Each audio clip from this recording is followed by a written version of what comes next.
We need to balance between sending a message, okay, making sure that they understand sentiment dan emotion orang Melayu, orang Islam. Dan sebaliknya, janganlah maknanya kita marah nyamuk bakar kelambu. Sampai kita sendiri pun suffer. This is where we need to. Tapi isu ni saya lihatlah, ini pandangan saya. Saya lihat isu ni sudah beyond agama. Bukan lagi tentang agama, dia sudah sekarang melibatkan perkauman. Yalah, orang Melayu ni protes. Orang Melayu ni not happy. Tapi orang Melayu ada sebab. Sebab persepsi orang Melayu, mereka lihat isu ni sebagai menghina Islam, tidak menghormati Islam, dan mereka nak mempertahankan dignity ataupun maruah Islam. Tapi respons pada orang Cina ni tak unjustifiable lah. Bila saya tengok komen-komen dari orang Cina tentang tindakan orang Melayu tadi, mereka banyak menghina dan kutuk orang Melayu. Mereka menghina dan kutuk orang Melayu kerana orang Melayu not happy dengan isu stalking kalimah Allah. You see, orang Melayu ada sebab. Sebab apa dia not happy. Tapi orang Cina tak ada sebab.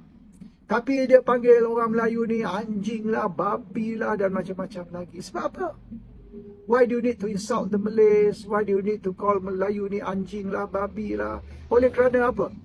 Kerana orang Melayu bertindak mempertahankan Islam. Kalau orang Melayu bertindak mempertahankan Islam, awak kena menghormati pandangan orang Melayu. Cubalah katalah ada ni kuil Hindu temple. Next door tu dia orang buka satu abattoir, maknanya tempat sembelih lembu. Tempat sembelih lembu tu beside kuil Hindu. Tak orang Hindu akan marah. Ini tempat ibadat orang Hindu ni. Awak di sebelah tu awak buka tempat sembelih lembu. So of course orang Hindu akan marah, orang India akan marah. Lepas tu kita kutuk orang Hindu, panggil dia orang babi lah, lembu lah, kambing lah. Betul ke tindakan tersebut? I think orang Hindu kalau kita buka rumah sembelih untuk sembelih lembu di next door dia punya tu, they are justified in protesting. Kita kena hormatilah sentimen orang Hindu, perasaan orang Hindu. Kalau nak buka pun rumah sembelih lembu tu jauh lah, janganlah next door. So I think there are some things where mungkin kita kata orang Hindu ni dah reaction dia ni melampau sangat. Orang Hindu ni boleh dikatakan ekstrim sangat ataupun hysteria. Tapi hak dia, agama dia, kepercayaan dia. Dan kita sebagai rakyat Malaysia perlu juga menghormati sentimen dan perasaan orang Hindu. Samalah macam orang Islam, mereka sensitif apabila stalking ada kalimah Allah. Mereka protes, fine. Hak mereka bagi orang Islam. Tapi reaksi Cina ni dengan menghina dan kutuk orang Melayu dan panggil Melayu ni macam-macam tu, I think is you see, sekarang ni sudah ada api tau. A fire has been lit. Big fire, bukan small fire. Dan fire ni ialah orang Islam marah. Instead of putting out the fire, orang Cina ni ambil minyak, ambil petrol, dia curah atas fire tu. Dia buat fire tu lebih besar. Dengan mereka curah minyak atas fire. Why do you need to do that? Biar benda ni calm down. Macam Khairi Jamaluddin kata, okay, the point has been made, stand down. So kita coolkan benda ni, sejukkan benda ni.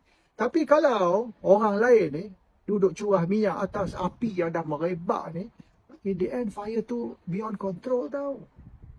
What happen when the fire is beyond control? Semua orang kena bakar. Tak kisah Melayu ke, Cina ke, India ke, semua orang kena bakar selepas ni. So kadang-kadang, kita, kalau orang Melayu kata sekolah Cina ni perlu ditutup. Jangan adakan sekolah Cina, adakan sekolah kebangsaan. Orang Cina marah. Tapi kita hormati pandangan orang Cina. Kalau orang Cina marah sebab kita nak suruh tutup sekolah Cina, kita hormati perasaan orang Cina. Chinese have a right to defend their Chinese school, to defend their Mandarin. They have a right. Kita hormati bila orang Cina ni marah. So I think diorang pun kena reciprocate lah. Diorang pun kena faham sentimen orang Melayu, hormati sentimen orang Melayu.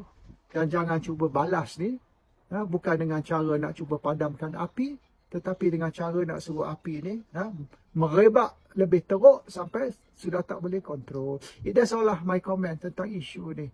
Saya tak mau maknanya kata yang saya setuju atau tak setuju dengan isu ni. Tak ada orang kata. Ini bukan saya kata, orang kata.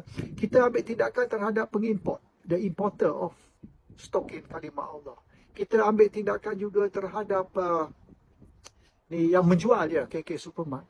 Tapi stokin ni datang dari China tau. Sebab apa kita tak ambil tindakan terhadap China juga? Ini komen dia orang.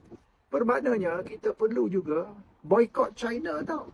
Kita stop pelaburan-pelaburan China ni, kita halau keluar. Kita tak mau dah pelaburan dari China. Kita ban China dari melabur. Tapi China banyak projek di Malaysia. Kita tutup semua diorang balik. Dan kita boycott China dari segi ekspor kelapa sawit. Kita ekspor kelapa sawit ni berpuluh bilion tau. Berpuluh bilion. So kita ban.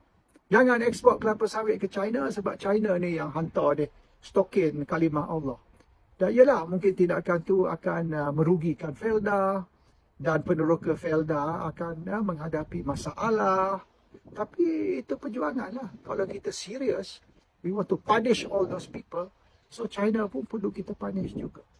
Walaupun akibatnya Felda rugi dan peneroka Felda ni menderita. Sebab apabila ekspor kelapa sawit ni menurun, maknanya ramai orang akan menderita. So we have to decide, ada ke tindakan kita tu, kita nak buat hingga ke tahap itu. Ini kita kena guna sikit lah. Our brain. Jangan semata-mata we use our emotions and our sentiment dan kita bertindak tanpa memikir tentang dia punya repercussions atau akibat tindakan kita. Especially yang China yang duduk panggil Melayu ni babi dan anjing kerana isu boycott ni. I think they have to seriously consider, do you really want to go down that road?